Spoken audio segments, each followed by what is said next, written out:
I just needed to use the phone. Please. My voice cracked like dry leaves under a boot. It was the first time I had spoken English in 5 years. I stood in the middle of that bright DHS screening room. The fluorescent lights buzzed overhead like they wanted to split my skull. Every tiny sound made me flinch. The mail agent slid a paper cup of warm water toward me. My hand shook so hard the water spilled everywhere. When the cup hit the table, I gasped and covered my ears. I couldn't breathe. Hey, it's okay, breathe, the female agent said gently. Just take a deep breath, Miss Connor. I forced my hands down and stared at the black desk phone inches away. I need to call my husband, I rasped. Joseph Cole. He doesn't know I'm alive. He doesn't know I'm back. The two agents exchanged a heavy look. No sympathy. Just silence. The mail agent stopped typing. The sudden quiet raised every hair on my arms. Do you have any other emergency contacts? The female agent asked. No. Just Joseph. Why? He turned his monitor around and pointed at a bright red stamp on my file. Your social security number has been permanently deactivated, he said flatly. Why? I choked out. She slid a thick folder across the table. My eyes landed on the bold words at the top. Declaration of Death Judgment. My heart slammed against my ribs. I saw the signature on the applicant line. That elegant handwriting I knew better than my own. Joseph Cole. No, I whispered, shaking my head.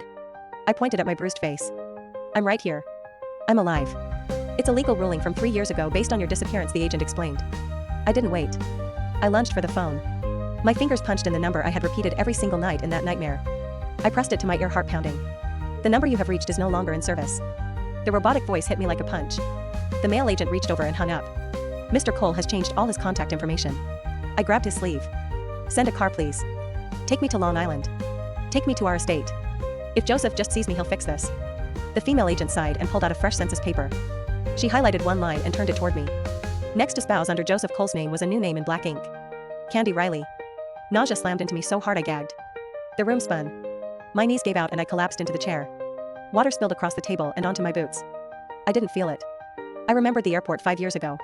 Joseph holding my face, tears on his cheeks, swearing he would wait for me to come back from the medical mission. A high-pitched ringing exploded in my ears. The female agent tried to hand me a tissue. I slapped her hand away hard. I shot up from the chair. It crashed backward onto the floor with a bang. 2 armed guards rushed in. The mail agent raised his hand to stop them. Miss Connor, until your identity is restored, you have no rights. We advise you go to a psychiatric facility for evaluation. Psychiatric facility. Those words lit a fire in my chest. I snatched my bag, backed into the corner and growled. I am not crazy. I am going home to my husband. You can't, the female agent pleaded. I ripped the dog tags off my neck. The chain cut into my skin. I threw them onto the spilled water. Then I ran. I shoved past her with pure muscle memory. I burst through the doors, ignoring the shouts behind me. My boots pounded down the hallway and out into the freezing city wind. I stumbled to the curb, waving like a madwoman, until a yellow taxi screeched to a stop. I yanked the door open, threw my bag in, and fell into the back seat. Drive, I rasped, gripping the partition. I don't have cash, but I have a solid silver locket. Just get me to Long Island. Please. I choked out the address of the only home I had left. And as the city blurred past my window, my heart screamed one question. What would Joseph do when he saw me standing alive at his door?